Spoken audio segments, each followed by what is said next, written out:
뉴욕 증시, 국제유가 상승의 하락, 다우 0.56% 하락 마감. 뉴욕 증시는 유가 상승에 따라 인플레이션 부담과 미국의 연방준비제도 긴축 정책이 지속될 수 있다는 우려에 하락했습니다. 5일 뉴욕 증권거래소에서 다우존스 30 산업평균 지수는 전장보다 195.74포인트, 0.56% 하락한 34,641.97에 거래를 마감했습니다.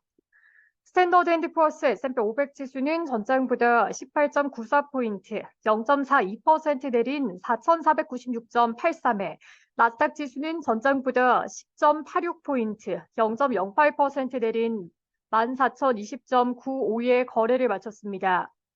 이날 원자재 시장에서 국제유가가 튀어오르면서 뉴욕 증시에 하방 압력을 실었습니다. 유가 상승은 인플레이션을 끌어올리는 가장 주요한 요인입니다. 이날 사우디아라비아의 국영 SPA 통신은 사우디가 올해 연말까지 자발적인 감산을 이어갈 것이라고 보도했습니다. 사우디가 하루 100만 배럴의 감산을 이어가면 오는 10월에서 12월까지도 사우디의 일일 원유 생산량이 약 900만 배럴에 그치게 됩니다. 이달 10월물 서부 텍사스산 원유 가격은 한때 배럴당 90달러를 웃돌았으나 배럴당 86.69달러에 마감했습니다. 이는 지난 2021년 11월 이후 최고치였습니다. 경제 지표는 부진했습니다. 미국의 8월 고용 추세 지수는 113.02로 전월치인 114.71보다 하락했습니다. ETI 지수는 고용 시장을 보는 선행 지수로 지수가 하락하면 고용이 줄어들 가능성이 있다는 의미입니다. ETI 지수는 지난주 발표된 미국의 8월 비농업 고용 보고서에 이어 미국에 과열됐던 노동 시장이 둔화하고 있음을 시사했습니다. 미국의 7월 공장제 수준은 전월 대비 2.1% 줄어들었습니다. 공장제 수준은 5달 만에 감소했습니다. 골드만삭스는 미국 경제가 향후 12개월 안에 경기 침체에 빠질 확률이 15%에 불과하다고 분석했습니다. 이는 기존의 경기 침체 전망치 20%를 하향 조정한 것입니다. 골드만삭스는 미국의 연방준비제도의 9월 금리 인상 가능성도 이제 완전히 배제됐다고 주장했습니다. 아울러 연준이 11월에 금리를 올리기에도 더 어려운 여건이 펼쳐질 것이라고 분석했습니다. 유가 상승으로 인플레이션 부담이 커지면서 미국의 국채 수익률이 오름 점도 위험 자산에 심리적 부담을 줬습니다. 이날 10년물 미국의 국채 수익률은 장중 4.27%까지 올랐고 2년물 수익률은 4.97%까지 고점을 높였습니다. 연준의 대표적인 매파 인사까지도 다소 완화적인 메시지를 내놨습니다. 크리스토퍼 월러 연준 이사는 미국 경제방송 CNBC와의 인터뷰에서 지난주 우리는 엄청나게 좋은 경제 지표들을 봤다라며 만약 이것이 이어질 경우 우리는 가만히 앉아서 경제 지표를 기다려볼 수 있다고 말했습니다.